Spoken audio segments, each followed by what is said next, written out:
tēnā koutou, tēnā koutou.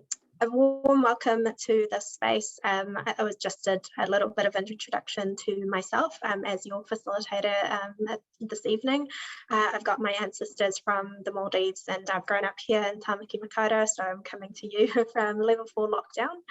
And also just wishing you all a happy Te Reo Māori Language Week. Hopefully you've been testing out your Te Reo this week and just having a go.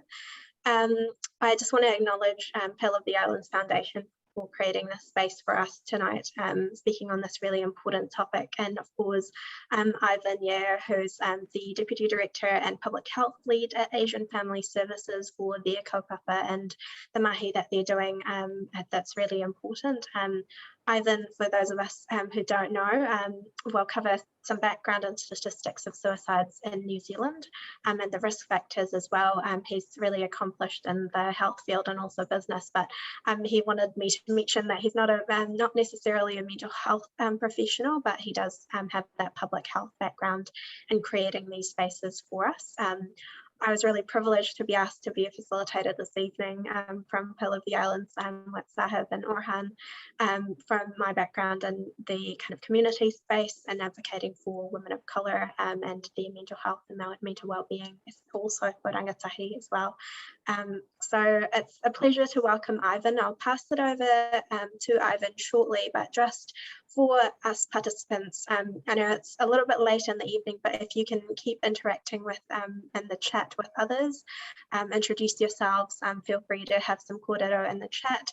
Ivan said that if you have burning questions as he is speaking, please do either raise your hand or put it in the chat. Otherwise, we'll have a Q&A at the end. If no one has any kind of housekeeping questions, I'll pass over to Ivan. Thank you, Nurain.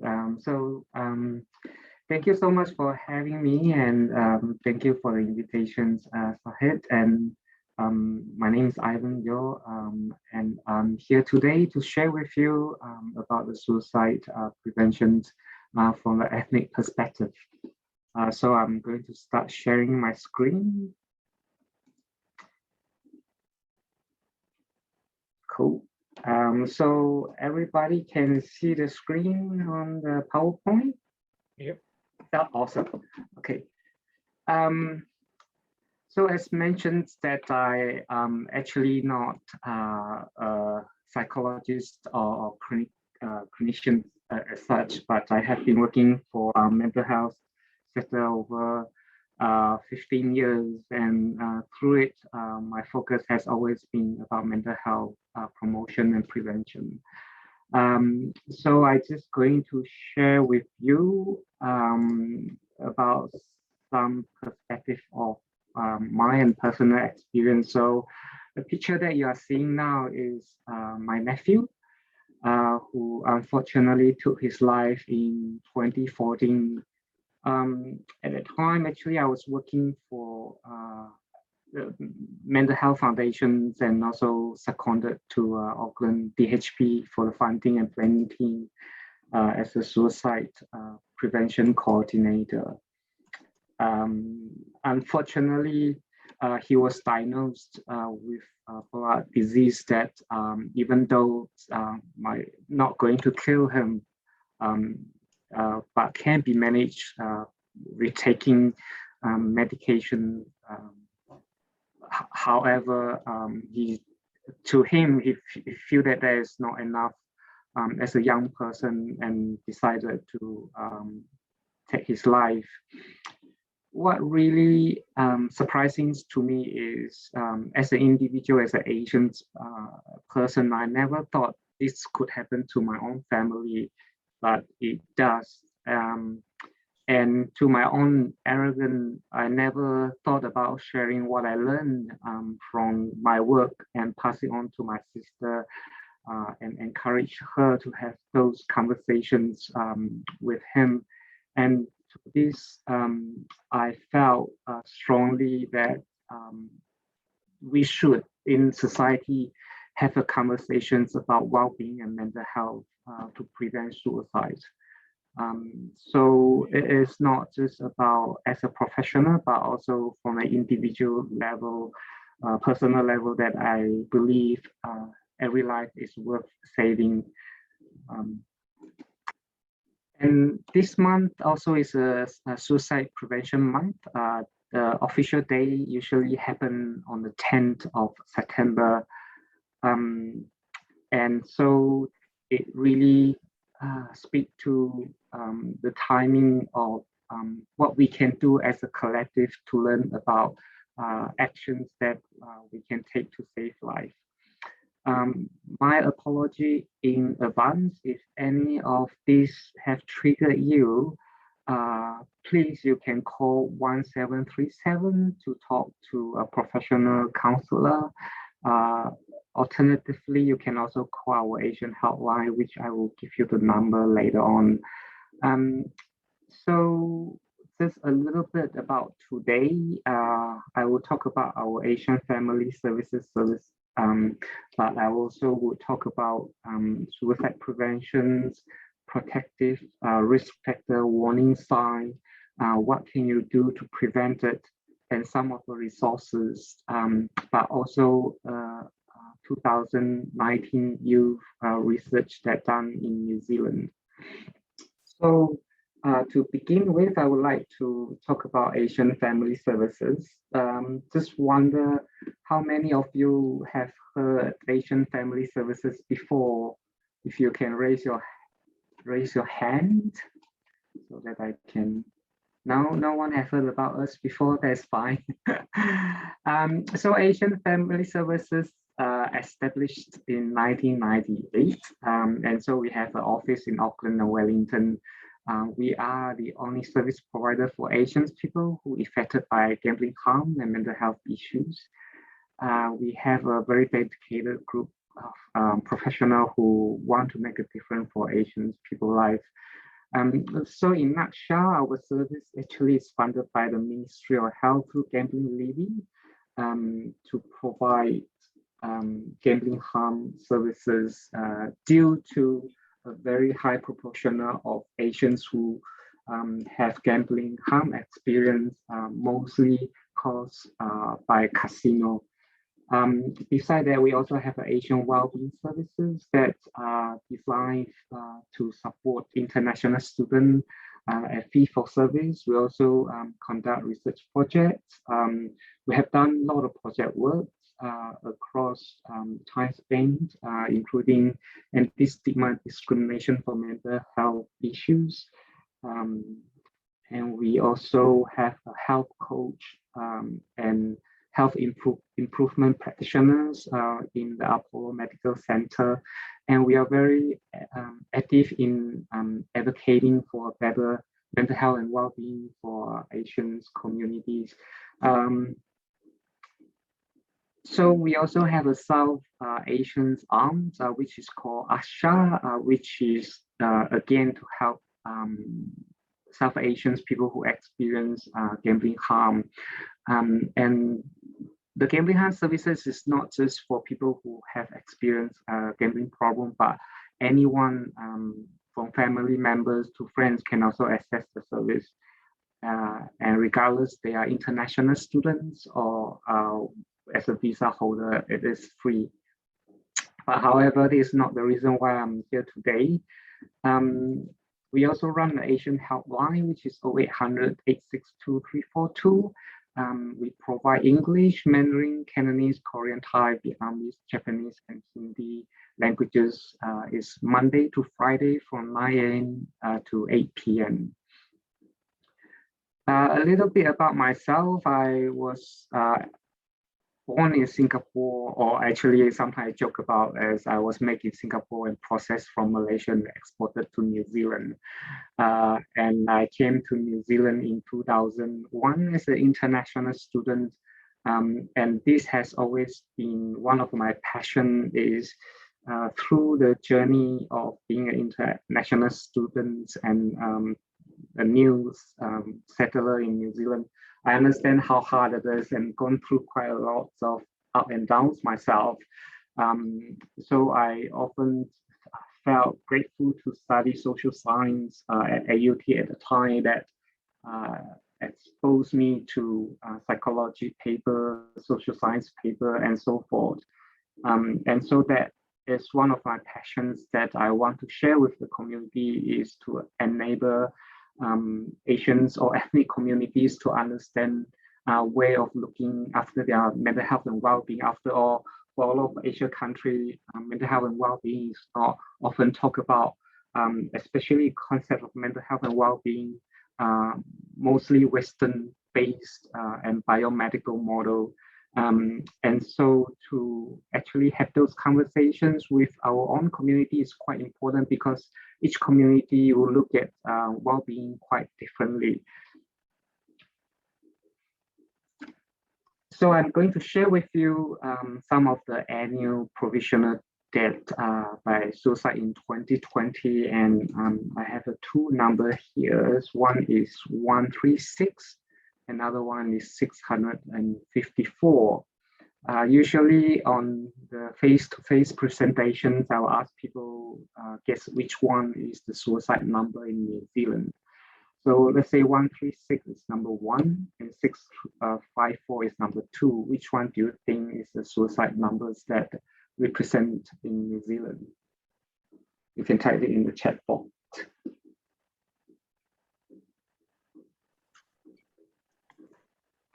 Ivan, just while we're waiting for people to type it in the chat box, there was a question that came in from Bulgaria, asking whether Asians means only East and South Asians, or does it include all South Asians as well?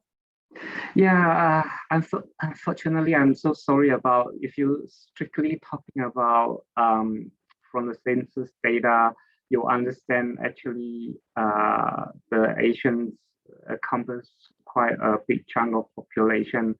The reason why we call ourselves Asian Family Services, actually previously we call problem gambling foundations for Asian people, but because the name was so stigmatizing, many people were reluctant to come and get support from us. As our service developed, we have more languages included, so we rebrand ourselves to call Asian Family Services. So I hope people is not going to get upset by it. And I just want to say that it's not in any way that excluding any ethnicity. But another challenge that I'm going to share with you is the suicide stat as well. So for census Asians, it is encompassing the east, north, up to the west, and like Middle Eastern and as well. So I just want to acknowledge that. So thank you for the questions. Yeah. Looks like in the chat that overwhelmingly it's 654. So. Yeah, it's very smart. So most of people are correct. But the 136 numbers actually is the death from the road toll. So that is 136, and in New Zealand in 2020, suicide number is 654, and that is, I mean, like the whole populations in New Zealand.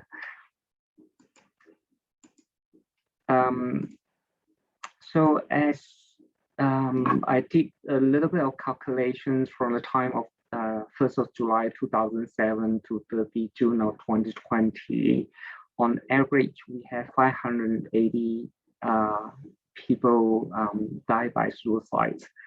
So if we're talking about the number, that is almost equivalent to a Tuatha Pere town in New Zealand. So in that 2007 to 2020, 13 years, they are 13 Tuatha Pere town disappear. My question usually to the community is why I make it in such dramatic number is just to reflect that if that happens in such a mass scale, we will not tolerate, and we will ask the government to be held accountable for it. But because the number doesn't seem to be appear in that sense, so sometimes it's quite easy to overlook. That's why it's important to raise the issue, as well as to collectively ask ourselves what we can do to prevent suicide, because suicide prevention shouldn't be just relying on mental health services per se or professional as such, because it needs a whole community approach to address those issues.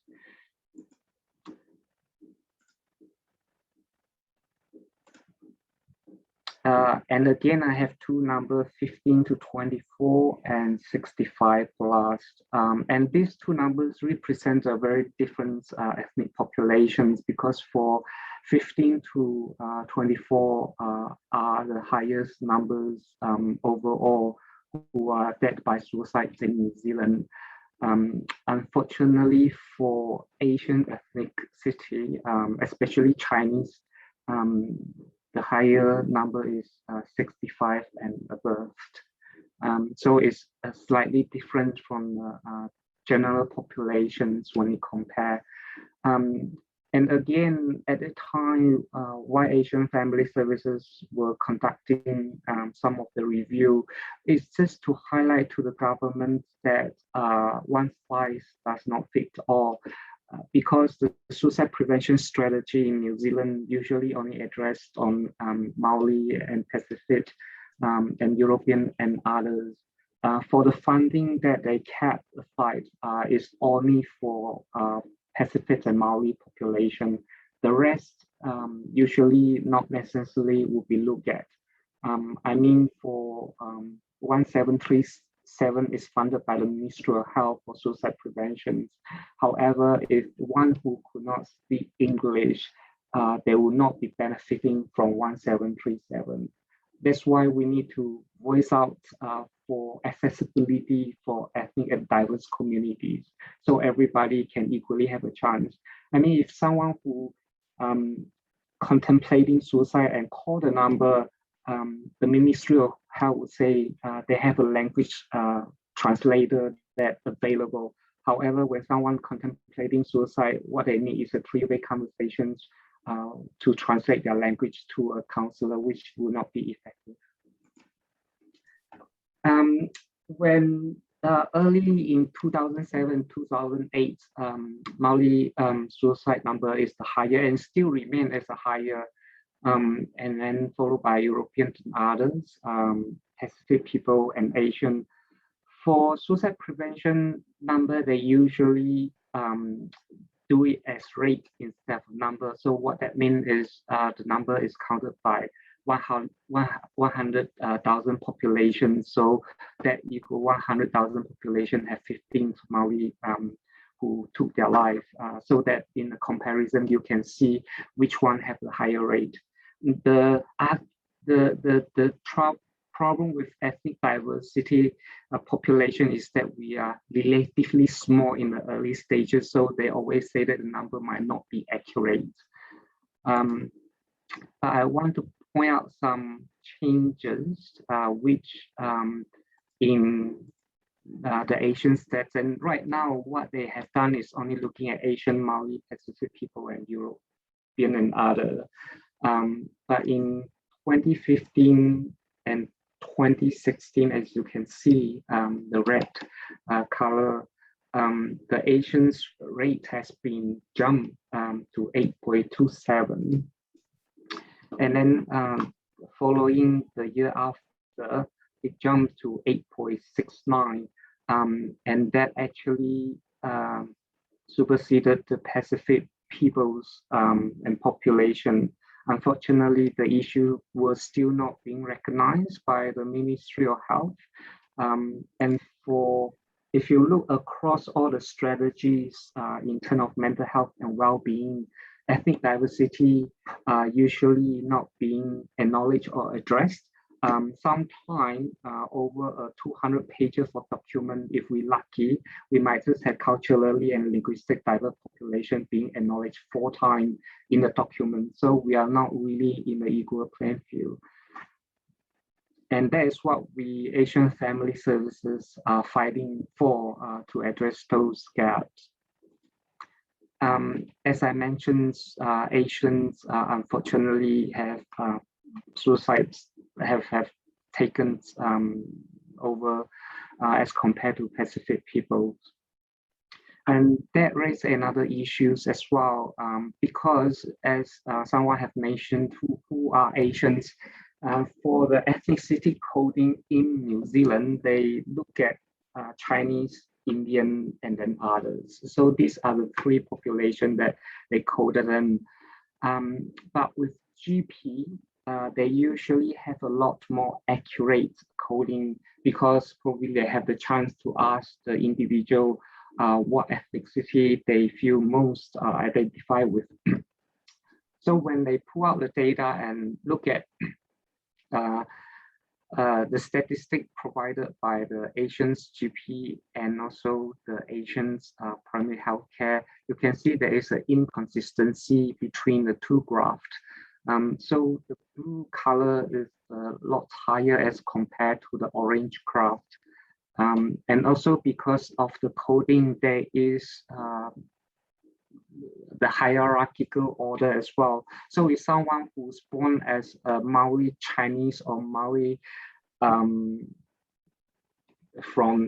Sri Lanka, let's say they will be coded as Maori instead of dual ethnicities.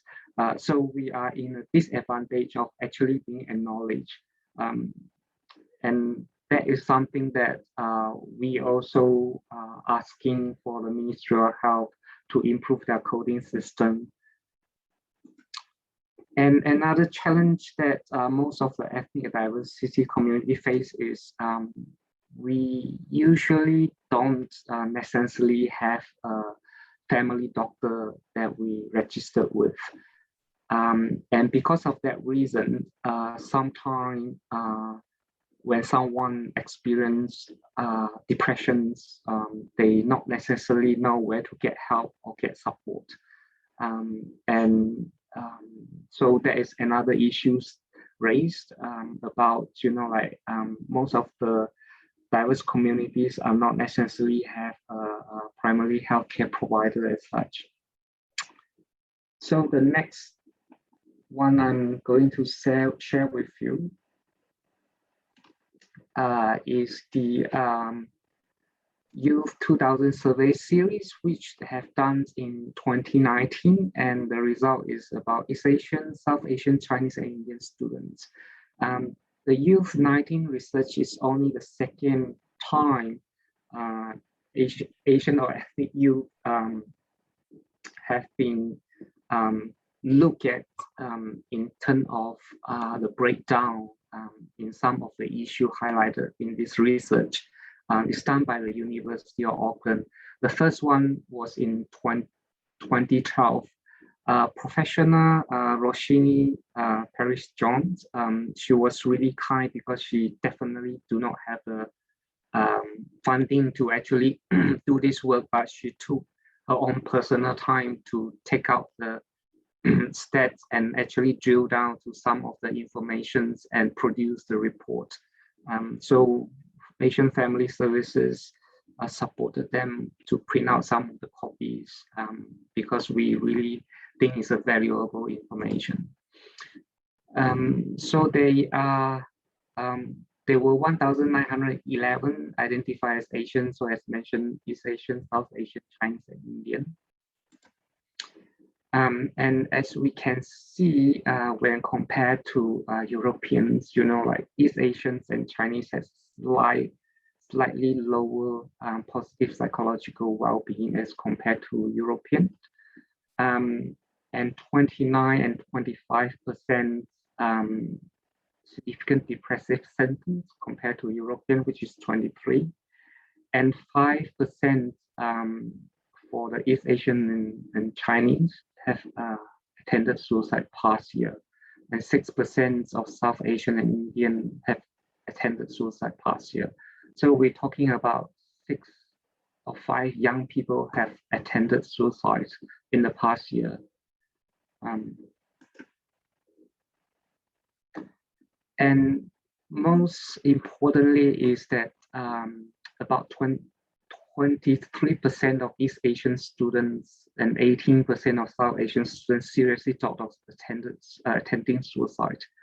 and about 16% of East Asian and South Asian students make a plan to commit suicide. So that is a very alarming number. I saw questions, is there significant differences between the ethnic youth suicide rates and the overall youth suicide rates? Yes, from what I understand is Asian suicide rate is slightly lower, but when I was talking to suicide mortality review committee, they were hoping to get more robust stats to make a comparison. Unfortunately, the persons that I connect to have left. So they were working at the information at the time, so I don't have that information. The breakdown of suicide stats are not necessarily hard to come by, but usually individuals need to make official information requests to attend those information because they are quite highly sensitive. And usually it also takes some time to actually break it down as well. So I was very fortunate to work with Suicide Mortality Review Committee at the time to get some of the information out and also have generate a report in 2019, and the report is available on our website. So I'm going to talk about protective factor, risk factor, and suicide warning signs. So I created two make-out person, Simon and Tina, just to make it more relevant. Of course, you know, like they're not necessarily a real person, but they kind of a common thing that our service have seen. So Simon is a new migrant from China, and Tina is the second generation from Malaya. And so she identified herself as Malaya, but however, she speaks fluent English and immersed into the school environment. When we talk about suicide, we often talk about protective factors. So what are the protective factors? In general, we're looking at what one actually have done well to protect their own well-being. So that could be connections to other, to their parents, their school achievement, safety in school, friends, sense of belonging, and things that make them feel safe and also secure and have a overall sense of well-being. We also refer things as risk factors for suicide. So when someone look at risk factors, that would include, you know, like previous suicide attempt, relationship problem, history of substance abuse, physical disability illnesses, and all that. And most importantly for young people are the exposure of bullying behavior, because this bullying behavior is not the same in the not old age, but in the time before social media, because now most bullying can happen at home when the parents are not even aware of through social media. And mental health conditions, recent death of family members, all that could create more vulnerability of a person who might already contemplating about suicide. Some of the suicide warning signs, including negative view about themselves, making suicide threats, hopelessness, isolation is a big one, irritabilities, health issue or long-term chronic health issues, and so forth. So here are just some of the examples to raise. However, I also want to emphasize that my hope is not through this 1 hour presentations, you will be fully equipped with tools to address suicide prevention. But in the end of the workshop, I will also point you to where you can access a workshop that will gain more skill and develop if you are interested. So I'm going to share a video with you just to break a bit of healing from myself. So this is a short story, which is a real story from a young person. Wake up, go to school, come home and go to sleep. Don't smile, don't laugh, and don't show emotion. Wash, rinse, and repeat. For 4 years, this was the cycle I operated in. The problem was that I was sick with depression. I thought my life was worthless, and I was sure they were all laughing at me. How could they not be? I remember one time I was smiling at people and they were smiling back. Then something just clicked. Their laughter was at me, not with me. I rushed home as quickly as I could and I just broke down. This was it. It was time to end it. Crazy thoughts ran through my head of how I could end my life. Suddenly it became real, and then I realized I had to stop what I was doing. I stumbled to my bed to rest. I did not want to die. I could see it was my depression that spawned those thoughts. Rationally, I knew they were ridiculous. I knew then that I needed help. We talked about ways I could really commit to beating this thing. It took a while, but I did get better. I still get depressed sometimes, and occasionally thoughts of harming myself come back. The thing is, I know how to deal with it now. It seemed hopeless at the time, but I'm really glad I didn't give up. The challenge with depressions is that it's not necessarily lead to suicide tendency, but having depressions could increase the risk of suicide. On the other hand, someone who take their own life, that's not necessarily means that they will have a depressions. And I also see questions about, do I have the age breakdown? Wake up. Sorry. Actually, the age breakdown is available on the Ministry of Justice Coronal Provisional Information. So if you, I would generate some link by the end of the presentation and send it to Sahid so he can share it with other people. Yes, we also have connection with Helpline.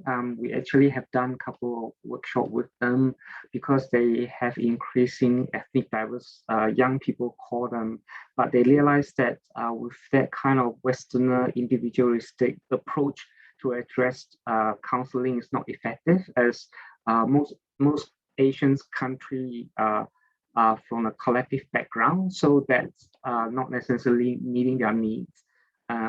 Yeah, so we work with them as well. So Jonah's model of suicide risk. This is a belief that the theory consists of three components together that might lead to suicide attempt. According to the theory, the simultaneous presence of such as, like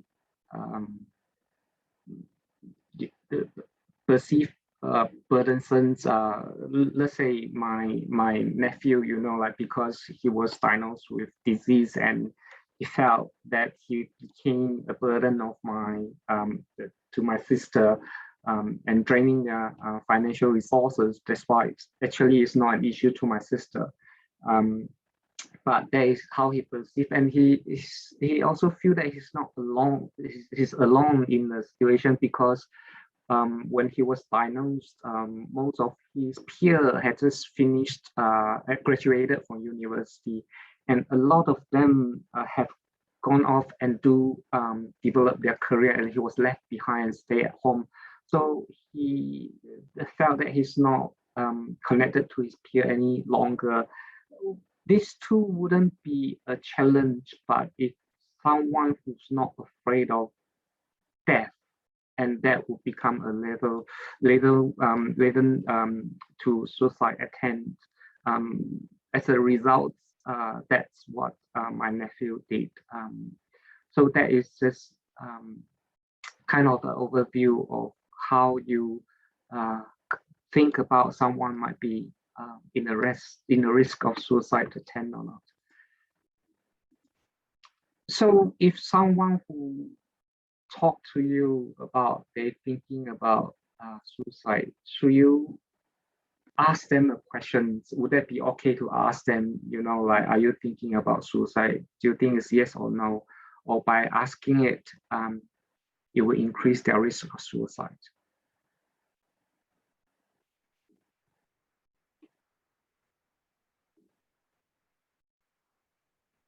So usually by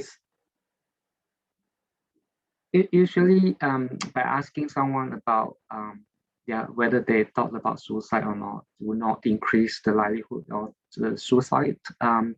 Instead, actually, it will help them probably to have a sense of relief if they have been contemplating, because it's quite a big secret even for themselves to keep. Thinking about a balloon, like emotion, it can be like a balloon when it bubble out to its fullest, and there's no place to relieve such pressure. It will only explode. But when someone able to share their emotion, that could be very helpful. So I saw Ross Robertson raise their hand.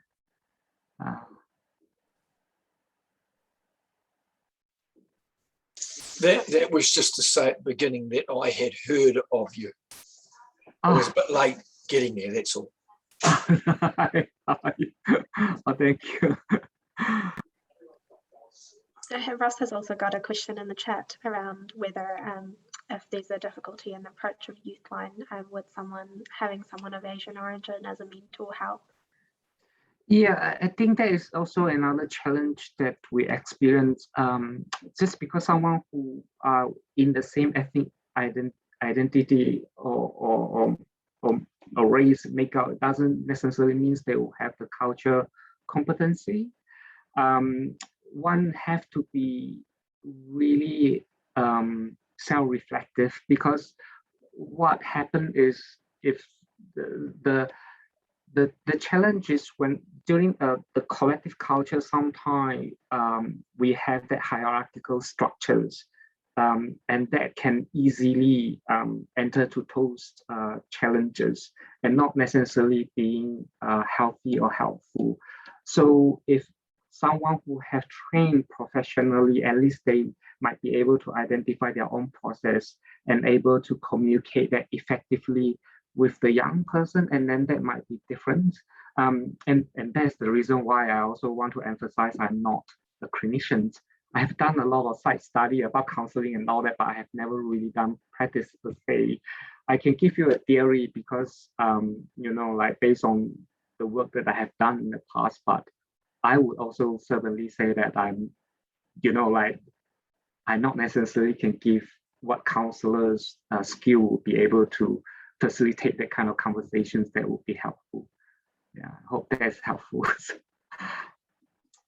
So one thing is, we want to encourage people when someone discloses their suicidal thought is not to keep it as secrets, because when someone took their life, in the end, it will be very difficult for the individual to take that responsibility and feel burdened. So never keep or promise to keep a secret.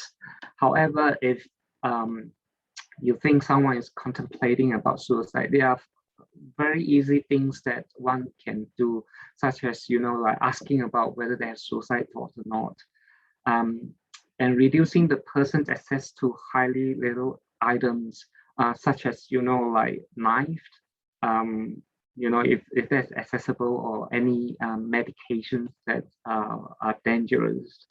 And listen carefully and learn what is their thinking and feeling.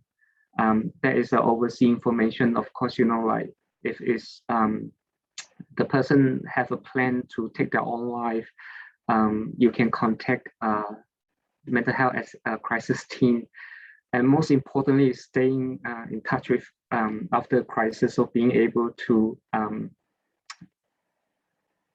make a difference, and by connecting to the person itself, like especially if someone have asked the questions, and it's quite important to carry on and show that care as well. I want to introduce you to these Lifekeepers. I don't know how many of you have heard about Lifekeepers, because Lifekeepers actually is a free online trainings and also face-to-face for anyone in New Zealand who would like to take their course. And so I share with you one of the interventions is called CARE, which is compassion, courage, confidence, and community as a value of Lifekeeper. And they use Connect, which is compassion and build a trusting space, ask about suicide with courage and ensure clear, non-judgmental communication, respond with confidence, keeping self and others safe, and engage with community support. I have done the online training myself, and I have done many suicide prevention training, and I can honestly say this actually is a very easy layperson language and easy to follow. They also will have follow-up through email generate automations email and ask you to refresh. And also, if you are keen, they also run a whole day workshop as well.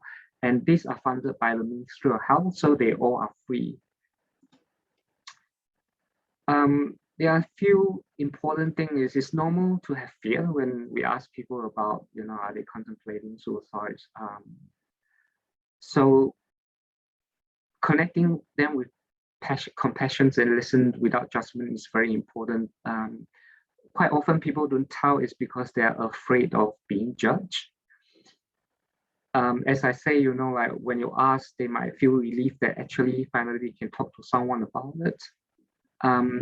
And also when asked, asking them about suicide is one thing, but checking whether they have a plan to carry forward, because they might just be thinking about suicide, but not necessarily actually have a plan. So if they say, yes, they already have a plan and how they're going to do it, that definitely is the biggest alarm, means that you might need to stay with that person. Have confidence and be prepared for any reactions, because it is quite scary. After all, we are not trained to ask individual about such a big questions.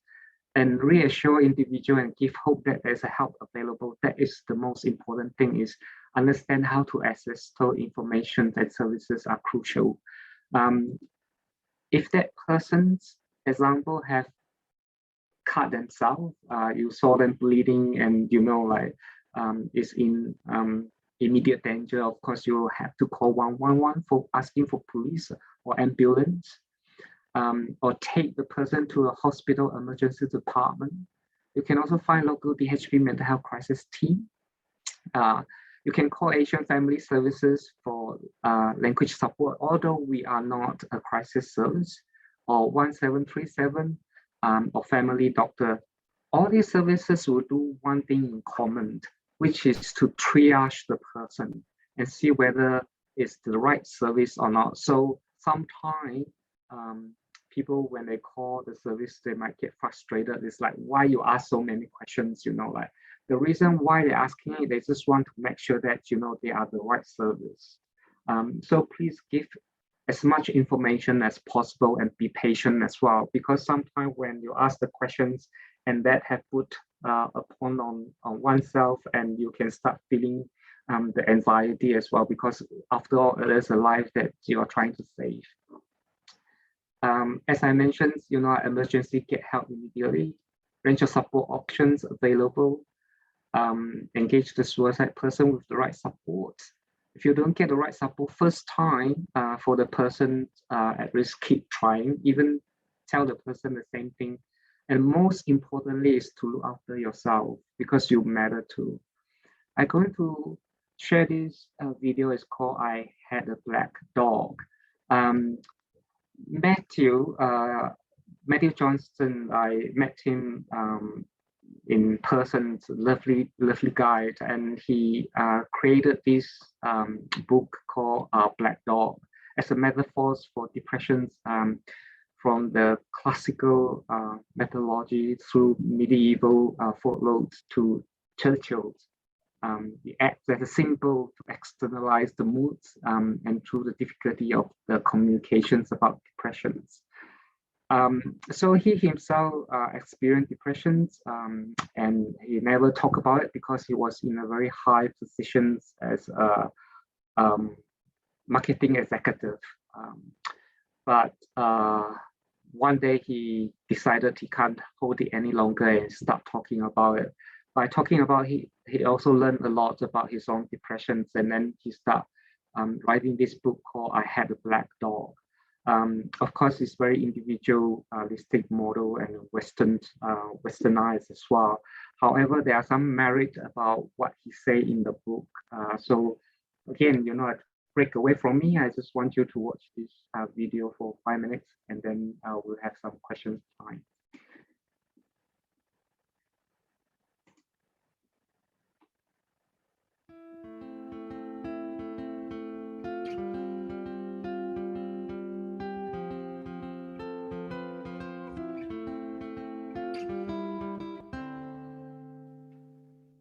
Living with a Black Dog, a guide for partners, carers and sufferers.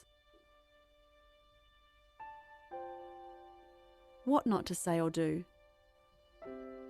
You may well be right when you say, it's all in your head, but don't say it. Leave that up to the professionals. Be a man. This certainly doesn't help, especially if they are one already. Depression is an illness, not a sign of weakness. Don't be an armchair general who gives unfounded advice and orders. Being thoughtful and kind will never go amiss, but don't try and jolly them along. It can often make them feel worse. Don't point out that there are people in this world far worse off than them. It just adds to their feelings of guilt and hopelessness. Good things to say and do. Be sensitive about how you approach the subject. A lot of people aren't used to talking about their mental health, or lack of it. Crossing that line simply means you care. Try not talking. Instead, grow your ears and open your heart. Really being there for someone without opinion or judgment is one of the best gifts you can ever give.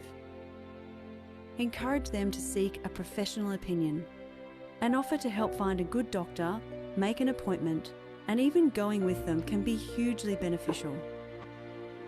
Encourage any form of regular exercise. Fitness robs the dog of its power. Help them develop a strategy to simplify their life, both at home and at work. Stress is one of the biggest drivers of depression. Less stress means less dog. Make them a ditch the dog box. Encourage them to fill it with favourite photographs, letters, or anything that reminds them of what's good in their life. Include a dog journal.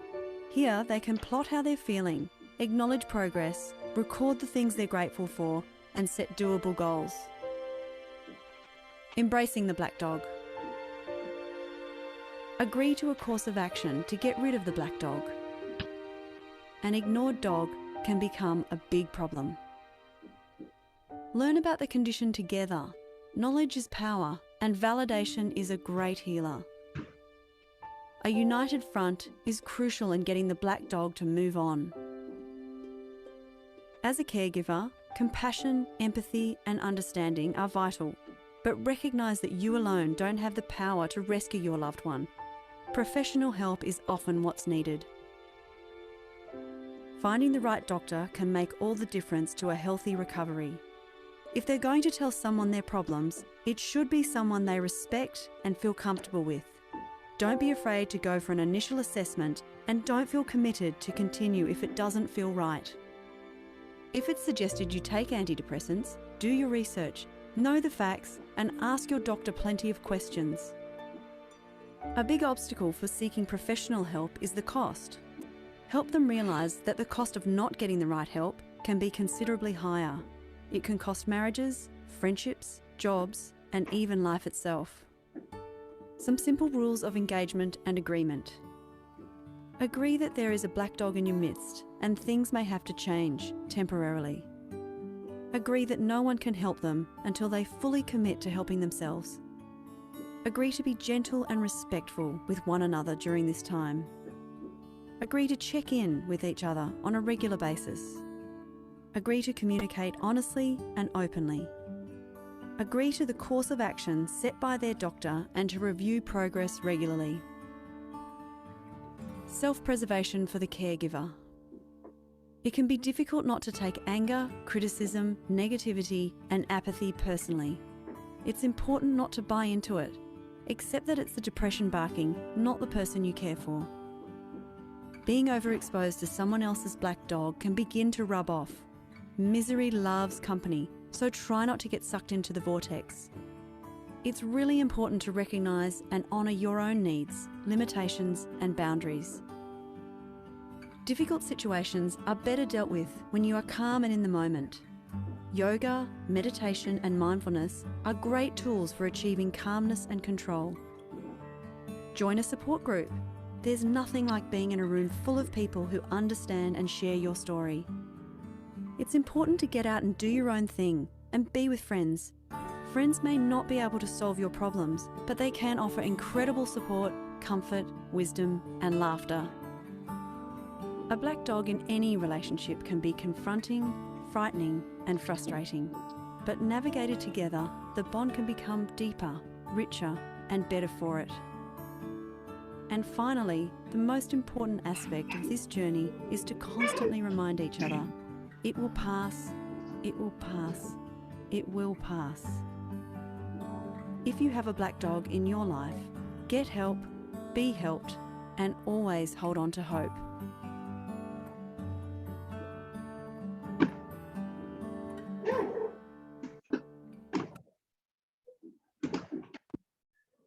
So one thing that to answer the questions that I saw it just now regarding the individual and collective culture and how can we include whānau and the wider community in these discussions, is a very nice way to finish my presentation as well, because I think for us, for Chinese culture example, like even though I'm from Malaysia, but my ancestors are from China, and one thing that is impossible even for my parents to talk about emotion, and we don't actually include those conversations in our daily life, and especially my parents now, they're 70 something, so when I talk about emotion, my mom probably don't even know how to begin, but this generation can make changes of including those conversations in daily life. It's not just when things getting harder, it's just included in everyday conversations and being there for each other. Suicide prevention, as mentioned, is a prevention, so you need to start from the beginning, not when it became a crisis.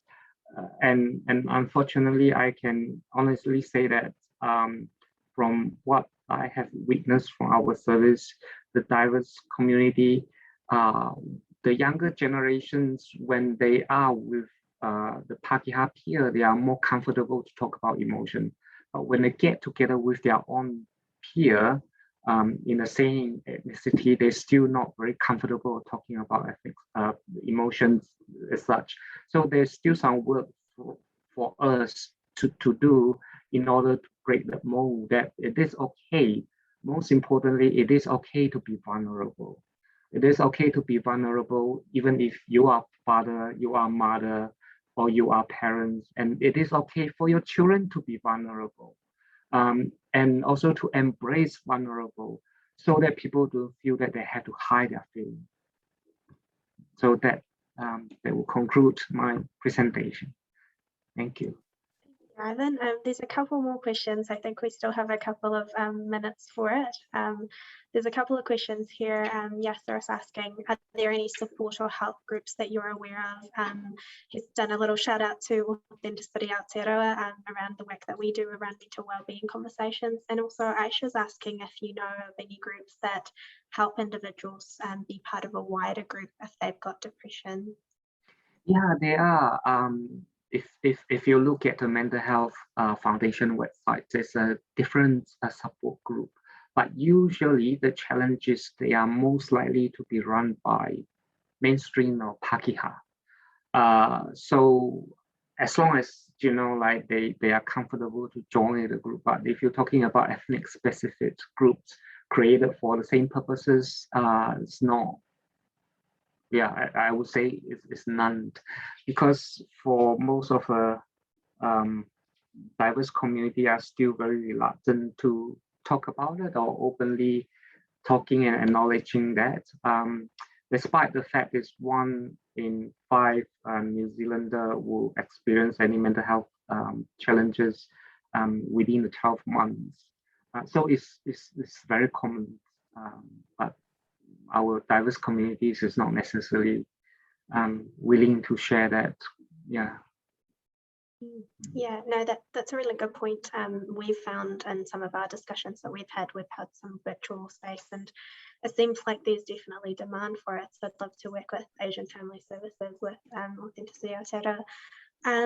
Sahib, I'm not sure we've got too much time. I know Jimmy's got a question. Jimmy, if you can ask the question in 30 seconds, maybe we'll be able to fit it in. Okay, thank you. Tēnā koutou katoa, Jimmy Chen from Christchurch.